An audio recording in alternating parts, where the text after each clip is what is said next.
Expressive arts therapy can help school-age children process those wordless moments of worry.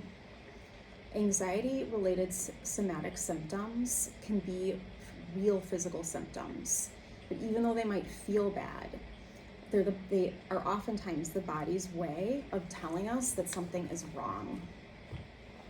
So we also know that when our children feel seen and heard by us, especially, it can help them to regulate their nervous systems out of sympathetic fight or flight or dorsal freeze collapse into that social, healthy attachment ventral vagal.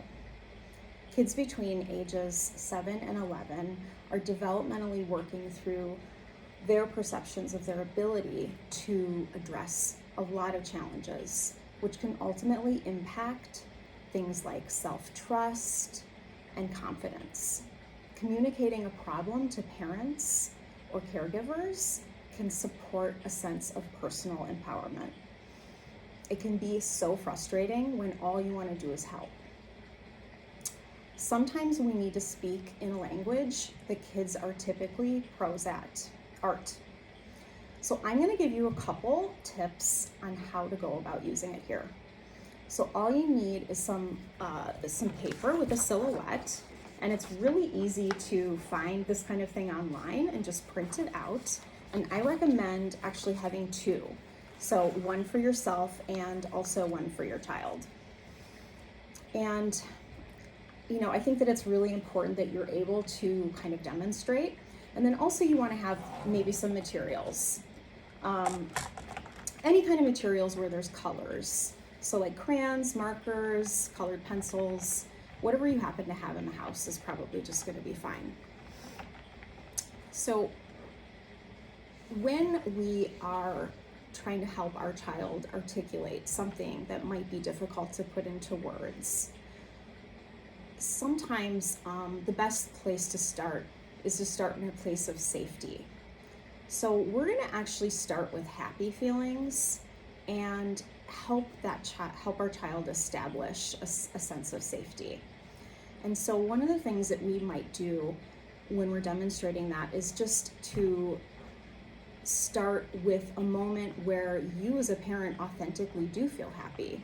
And it's a really good thing to include the child in that happiness. So I might start by saying something like, when I tuck you in to bed at night and I give you a kiss, I feel this warm pillow surrounding my heart, and it just makes me feel so happy.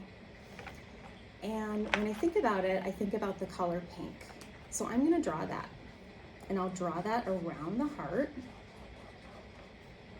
And you might want to sort of menu out, because you're demonstrating all the things that could be considered.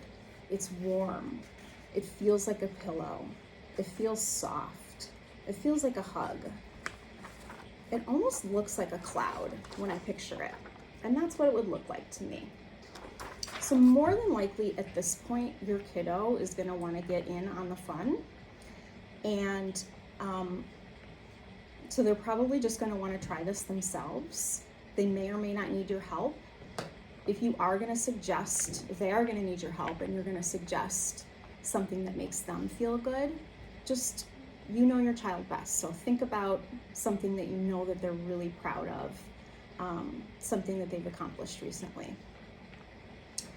And once we kind of establish the sense of safety, then we can start to think about bringing in some of those more difficult feelings. So again, I would demonstrate that first.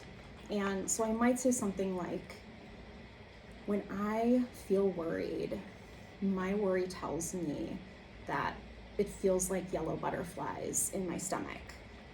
And so I would just draw, something like that. And it feels like they're fluttering around. And you can kind of just show them a picture of what it looks like. And they can be in the same picture, that's totally fine. And that way they know that they can feel happy and they can feel those just uncomfortable feelings at the same time. When you are talking to your child about presenting the more difficult feelings, sometimes it can help to use a little bit of a distancing tool, to just maybe say something like, is it okay to ask your worry what it feels like in your body?